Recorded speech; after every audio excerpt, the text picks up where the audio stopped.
కాంగ్రెస్ ప్రభుత్వ వైఫల్యాలపై సమరశంఖం పూరించిన బీఆర్ఎస్ ఇవాళ సరూర్ నగర్ స్టేడియం వేదికగా యువ సంగ్రామ సదస్సు నిర్వహిస్తోంది. యువజన ఉద్యమ పోరాట కార్యాచరణ ప్రకటించేందుకు బీఆర్ఎస్ నాయకత్వం సిద్దమైంది. బీఆర్ఎస్ వర్కింగ్ ప్రెసిడెంట్ కేటీఆర్ ముఖ్య అతిథిగా హాజరు కానున్నారు. యువతకు ఇచ్చే భరోసాను కేటీఆర్ ప్రకటించనున్నారు. 3 రోజుల ముందే నుంచే సదస్సు కోసం బీఆర్ఎస్ సన్నాహాలు ప్రారంభించింది. చివరి వరకు పోలీసులు అనుమతి ఇవ్వకపోవడంతో ఆ పార్టీ నేతలు హైకోర్టును ఆశ్రయించారు. సభకు హైకోర్టు అనుమతి ఇవ్వడంతో షరతులతో కూడిన అనుమతి ఇచ్చింది. శాంతి భద్రతలకు విఘాతం కలిగించొద్దని, విజయవాడ హైదరాబాద్ జాతీయ రహదారి దిగ్బంధం చేయొద్దని సూచించింది.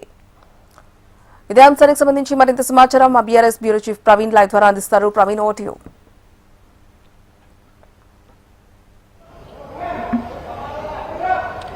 హరిప్రియ, కాసేపట్లోనే బీఆర్ఎస్ పార్టీకి సంబంధించి కూడా యువ సంగ్రామ సదస్సు కూడా ప్రారంభం కాబోతుంది. 11 గంటలకు కూడా కేటీఆర్ ఇక్కడికి చేరుకోబోతున్నారు. కేటీఆర్తో పాటు నిరుద్యోగులు మాత్రమే ఆ స్టేజ్ పైన ఉండే విధంగా కూడా ఇప్పటివరకు ఏర్పాట్లు చేశారు. ప్రజెంట్ మనం చూడొచ్చు, ఏదైతే సభకు సంబంధించినంత వరకు మాత్రం సిట్టింగ్ కూడా పూర్తిగా ఎవరెవరు ఎక్కడ కూర్చోవాలి, నిరుద్యోగులు తప్ప పార్టీకి సంబంధించిన కార్యకర్తలు ఎవరు కూడా కూర్చోవద్దు అనే దానిపైన కూడా ఇప్పటివరకే సూచనలు కూడా ఇచ్చిన సిచ్యువేషన్ అయితే కనిపిస్తుంది. అందులో భాగంగానే యువ సంగ్రామ సదస్సుకు సంబంధించినంత వరకు మాత్రం సదస్సులో మాత్రం పాల్గొనేందుకు కూడా ఇప్పటివరకు ఎవరైతే నిరుద్యోగులు వస్తారో నిరుద్యోగులకు సంబంధించినంత వరకు మాత్రం నిరుద్యోగులందరూ కూడా ఇక్కడికి చేరుకునే సమయంలో మాత్రం వారికి సంబంధించిన సీట్లు ఎక్కడైతే ఉంటో వాటిపైన కూడా కూర్చోవాలని చెప్పేసి కూడా ఇప్పటివరకే సూచనలు కూడా చేసిన సిచ్యువేషన్ అయితే కనిపిస్తుందని చెప్పుకోవచ్చు. సదస్సుకు సంబంధించినంత వరకు మాత్రం ఇప్పటివరకే బీఆర్ఎస్ పార్టీకి సంబంధించిన కొంతమంది నేతలు కూడా అరెస్ట్ చేస్తున్నారు అంటూ కూడా ఇప్పటివరకే చెప్తున్న సిచ్యువేషన్ కనిపిస్తుంది. ప్రజెంట్ మనం చూడొచ్చు, సిట్టింగ్ కు సంబంధించినంత వరకు మాత్రం స్టేజ్ పైన కేటీఆర్ ఉంటారు. కేటీఆర్ తో పాటు ఎవరైతే నిరుద్యోగులు ఉంటారో ఇక్కడ నేమ్ బోర్డ్స్ ఎవరైతే నిరుద్యోగులు ఉంటాయో వారు మాత్రమే ఇక్కడ కూర్చోవాలని చెప్పేసి కూడా ఇప్పటివరకు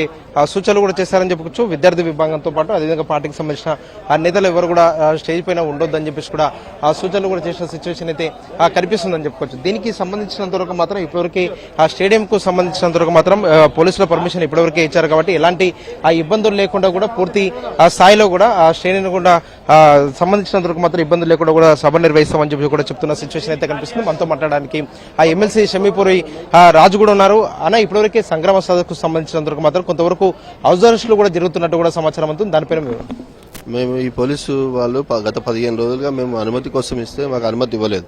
ఇవ్వకపోగా వాళ్ళు రిజెక్ట్ చేయలేదు, అనుమతి ఇవ్వలేదు. అంటే మొదటి నుంచే ఈ ప్రభుత్వం మా మీటింగ్ అనౌన్స్ చేసినప్పటి నుంచే ఎందుకు భయపడతా ఉంది.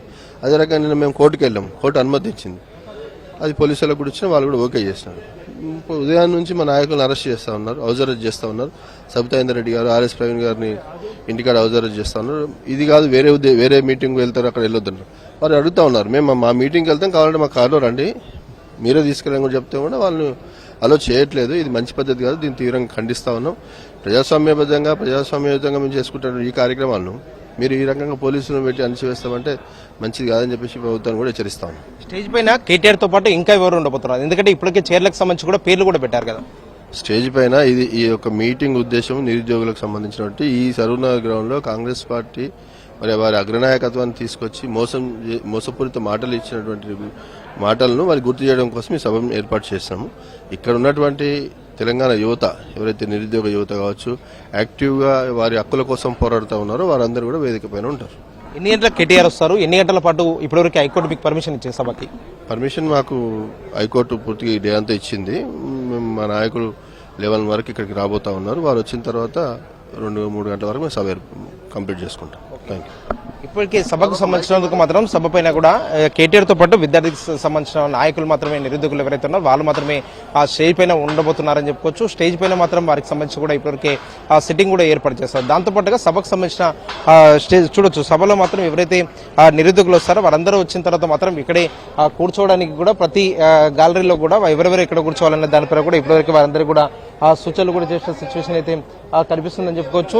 ఏదైతే సంగ్రామ సదస్సుకు సంబంధించినంత వరకు మాత్రం సదస్సులో నిరుద్యోగులకు మాత్రం ఎక్కువ కూడా అవకాశం ఇచ్చే అవకాశాలు అయితే కనిపిస్తున్నాయని చెప్పుకోవచ్చు. ఎందుకంటే నిరుద్యోగుల నుంచి కూడా ఏ ఇష్యూస్ పైన వారు ఇప్పటివరకు ఇబ్బంది పడుతున్నారు అనే దానిపై కూడా ప్రతి ఒక్కరి నుంచి కూడా మాట్లాడించాలి అనే దానిపై కూడా బీఆర్ఎస్ పార్టీ ఇప్పటివరకు ఒక నిర్ణయం అయితే తీసుకుందని చెప్పుకోవచ్చు. ఎందుకంటే నిరుద్యోగులకు సంబంధించినందుకు మాత్రం కాంగ్రెస్ పార్టీ ఎన్నికల మేనిఫెస్టోలో 2 లక్షల ఉద్యోగాలకు సంబంధించినందుకు ప్రకటన కావచ్చు, దాని తర్వాత యువతకు సంబంధించినందుకు ఏవైతే హామీలు ఇచ్చారో మహిళలకు ఇచ్చిన హామీలు ప్రతి అంశాన్ని కూడా ఈ సభా వేదిక నుంచి కూడా బీఆర్ఎస్ పార్టీ ఏ విధంగా ప్రశ్నించబోతుంది, వచ్చే రోజుల్లో మాత్రం ఏ విధంగా ఆ ప్రశ్నల వర్షం కురిపించాలి, ఎలాంటి కార్యాచరణ సిద్ధం చేసుకోవాలనే దానిపై కూడా కేటీఆర్ ఒక స్పష్టత ఇచ్చే అవకాశాలు అయితే కనిపిస్తున్నాయి. రీసెంట్ గా అశోక్ నగర్ కావచ్చు, అదేవిధంగా ఆ దిల్షనగర్లో నిరుద్యోగులు కూడా ఏదైతే నిరసన కార్యక్రమం చేపట్టే సమయంలో మాత్రం అరెస్టుల పర్వం కొనసాగిన సమయంలో మాత్రం బీఆర్ఎస్ పార్టీకి సంబంధించిన ఎల్బీనగర్ ఎమ్మెల్యే సుధీర్ రెడ్డితో పాటు బీఆర్ఎస్ పార్టీకి సంబంధించిన నేతలందరూ కూడా పోలీస్ స్టేషన్ వెళ్లి మాత్రం వాళ్ళందరూ కూడా ఆ మద్దతు ప్రకటించడం, ఈ నేపథ్యంలో మాత్రం బీఆర్ఎస్ పార్టీ నిరుద్యోగుల పక్షాన ఉంది అనే దానిపై కూడా ఒక సంకేతాన్ని ఇవ్వాలని చెప్పేసి కూడా ఆ బీఆర్ఎస్ పార్టీ ఇప్పటివరకే భావిస్తున్న ఆ సిచ్యువేషన్ కనిపిస్తుంది. దీంతో పాటుగా ఏదైతే నిరుద్యోగులకు సంబంధించిన మాత్రం మొదటి నుంచి కూడా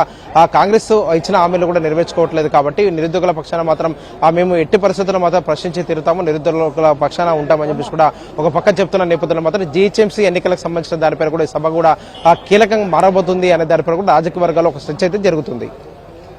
రైట్, థ్యాంక్ యూ ప్రవీణ్.